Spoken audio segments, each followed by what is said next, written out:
જય શ્રી કૃષ્ણ બાળ મિત્રો, નીલમાધવમાં આપનું સ્વાગત છે। ધોરણ 1 એમાં વિષય અંગ્રેજી। ચાલો બાળ મિત્રો, આજે આપણે વિષય અંગ્રેજી ભણવાનો છે, તો તમે બધા મારી સાથે અંગ્રેજીની ચોપડી ખોલો, પેન્સિલ, ઇરેઝર લઈ લો। આજે આગળના વિડીયોમાં આપણે એન અને ઓ શીખી ગયા। આજે આપણે આલ્ફાબેટ પી શીખીશું। આપણે અહીંયા આલ્ફાબેટ પી આપેલો છે, તો આલ્ફાબેટની સાથે અહીંયા આપને જો 3 ચિત્રો દોરેલા છે અને સ્પેલિંગ પણ આપેલા છે। તો આલ્ફાબેટ પીમાં પીથી શરૂ થતા 3 સ્પેલિંગ છે। તો ચાલો બાળ મિત્રો, આપણે બધાએ મારી સાથે બોલવાના છે, બરાબર ને? ચાલો આપણે પહેલો સ્પેલિંગ બોલીએ, PECOC।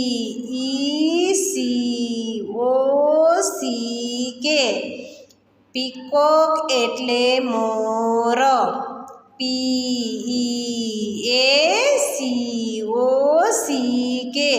પીકોક એટલે મોર। બીજું ચિત્ર આપેલું છે, ચાલો તમે પણ બોલજો, બરાબર ને બાળ મિત્રો? બોલો છો ને? બોલવાના જો બધાને। ચાલો બીજો સ્પેલિંગ છે PARROT। પેરટ એટલે કયું ચિત્ર છે? સરસ, પોપટ। PARROT પેરટ એટલે પોપટ। એના પછી ત્રીજું સ્પેલિંગ બોલીએ, PAPAYA પપૈયા એટલે પપૈયું। PAPAYA પપૈયા એટલે પપૈયું। ચાલો બાળ મિત્રો, હવે બધા મારી સાથે પેન્સિલ લઈ લો અને પહેલાં આપણે અહીંયા આલ્ફાબેટ આપેલો છે તેને ઘૂંટીશું, બરાબર ને? ચાલો આપણે ક્યાંથી લેવાનો છે? અહીંયા નીચેથી એરો આપેલો જ છે। આલ્ફાબેટ ઘૂંટો ને બધાએ, સરસ। આપણે કેપિટલ અક્ષર કઈ લીટીમાં લખવાનો છે તમને બધાને હવે ખ્યાલ જ છે, બરાબર ને બાળ મિત્રો? પહેલાં આપણે શું કરશું? બધા પહેલી લાઈનના ટપકા જોડીએ, બરાબર ને? પછી અહીંયા ખાલી બોક્સ આપેલા છે, એમાં આપણે આલ્ફાબેટ પી લખીશું, બરાબર? ચાલો તમે બધા અહીંયા કેપિટલ કઈ લાઈનમાં લખશો? પહેલી 3 આપણે અહીંયા આપેલા જ છે ને, ચાલો આ 3 લાઈનમાં તમારે કેપિટલ લખવાનો છે, બરાબર બાળ મિત્રો? આ પહેલી લાઈન ઘૂંટીને પછી જ સરસ અક્ષરે અહીંયા આપેલા છે એવા જ લખવાના છે, બરાબર ને બાળ મિત્રો? આવી જ રીતે આ 3 લાઈનમાં પહેલી લખવાના છે।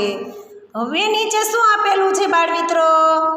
સ્મોલ પી। સરસ, તમને બધાને ખબર છે ને, પહેલાં આપણે કેપિટલ શીખીએ પછી સ્મોલ।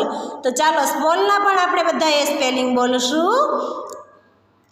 ચાલો બોલો જોઈએ મારી સાથે, પહેલું ચિત્ર કયું છે? કબૂતર। તો ચાલો આપણે કબૂતરનો સ્પેલિંગ બોલીએ, PIGEON પિજન એટલે કબૂતર। PIGEON પિજન એટલે કબૂતર। ચાલો બીજો સ્પેલિંગ, PIG પીગ એટલે ભૂંડ। PIG પીગ એટલે ભૂંડ। ત્રીજો સ્પેલિંગ, PUMPKIN પમ્પિંગ એટલે કોળું। PUMPKIN પમ્પિંગ એટલે કોળું, બરાબર ને બાળ મિત્રો? બોલ્યા ને તમે મારી સાથે? હવે આપણે સ્મોલ લખીએ, બરાબર ને? ચાલો પહેલાં આપણે અહીંયા સ્મોલને ઘૂંટીએ, બરાબર? હવે જુઓ, આપણે કેપિટલને શેમાં લખ્યા હતા? પહેલી 3 લાઈનમાં। અને સ્મોલ કેમ લખવાનો છે? નીચેની લાઈનમાં, પહેલી લાઈન છોડી દેવાની, બરાબર ને બાળ મિત્રો? ચાલો આ પહેલી 3 લાઈનમાં લખજો, બરાબર?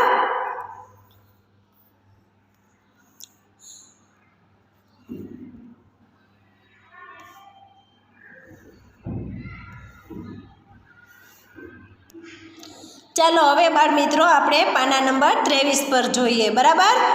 પી પછી શું આવે તમને બધાને ખ્યાલ છે ને? શું આવશે તો કે ક્યુ.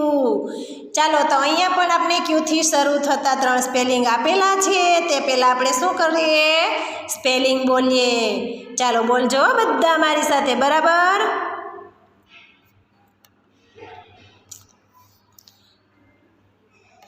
QUEEN ક્વીન એટલે રાણી. QUEEN ક્વીન એટલે રાણી. બીજો સ્પેલિંગ છે QUIET ક્વાઇટ એટલે ચૂપ. QUIET ક્વાયટ એટલે ચૂપ. હવે ત્રીજો સ્પેલિંગ છે QUILL ક્વિલ એટલે પીછું. QUILL ક્વિલ એટલે પીછું. ચાલો બાળ મિત્રો આપણે સ્પેલિંગ બોલીને શું કરીએ? પહેલો આલ્ફાબેટ ઘૂંટીએ ને, કેપિટલ. સરસ. ચાલો તમે પણ બધા મારી સાથે ઘૂંટજો, બરાબર. હા, પહેલાં કેપિટલ આપણે ઘૂંટીએ, પછી શું કરીએ? નીચેના બધા કેપિટલ ઘૂંટવાના ને. સરસ. તો કઈ લાઈનમાં? ઉપરની 3 લાઈનમાં, બરાબર ને બાળ મિત્રો? જો અહીંયા ઉપર લખેલા છે એવા જ તમારે લખવાના છે.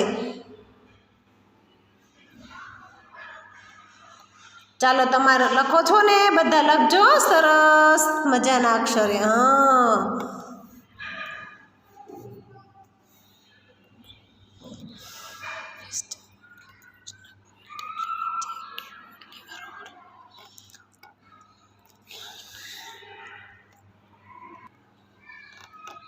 ચાલો બાળ મિત્રો આપણે હવે કેપિટલ શીખી ગયા. કેપિટલ પછી કયો આવે? સ્મોલ. સરસ. તો આપણે બધાએ કેપિટલ લખ્યો. હવે આપણે સ્મોલ કેપિટલ સ્મોલ આપેલો છે તો એની સાથે 3 સ્પેલિંગ આપેલા છે ને, તો આપણે બધાએ બોલવા પડે ને. ચાલો તમે પણ બોલો, બરાબર ને?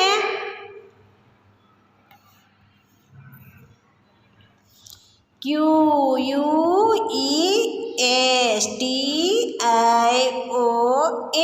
ક્વેશ્ચન એટલે પ્રશ્ન. QUESTION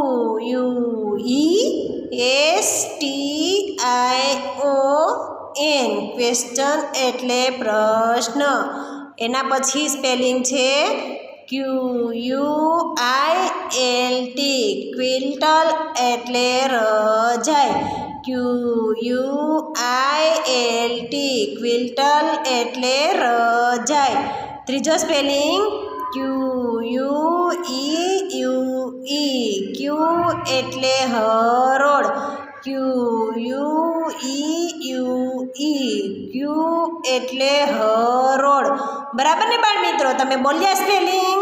સરસ. સ્પેલિંગ બોલીએ પછી શું કરશું આપણે? શું કરવાનું છે? આલ્ફાબેટ ઘૂંટવાનો છે. જો અહીંયા આપણે એરો આપેલો છે. પહેલાં 1, પછી શું કરશું? 2 ઘૂંટીએ, બરાબર. ચાલો બાળ મિત્રો, જો આપણે પહેલો કેપિટલ અક્ષર હોય એને આપણે શું કરીએ છીએ? પહેલી 3 લાઈનમાં લખીએ, બરાબર. સ્મોલ હોય એને પહેલાં જોવાનું ઉપરની લાઈનમાં છે, નીચેની લાઈનમાં છે કે વચ્ચે. તો અહીંયા ક્યાં આપેલો છે? આપણે ટપકા આપેલા જ છે ને. કઈ લાઈન છે? પહેલી લાઈન છોડીને નીચેની 3 લાઈનમાં, બરાબર ને? પહેલાં આપણે આ ટપકા જોડીએ. ટપકા જોડાઈ જાય પછી અહીંયા 2 લાઈન આપેલી, તો પહેલાં અહીંયા લખવાના અને પછી અહીંયા. બરાબર બાળ મિત્રો? તમારે પણ આવી જ રીતે પહેલાં સ્પેલિંગ બોલવાના છે, પછી આલ્ફાબેટ ઘૂંટવાનો અને પછી જ આપણે સ્પેલિંગ લખવાના છે. બરાબર ને બાળ મિત્રો? જય શ્રી કૃષ્ણ.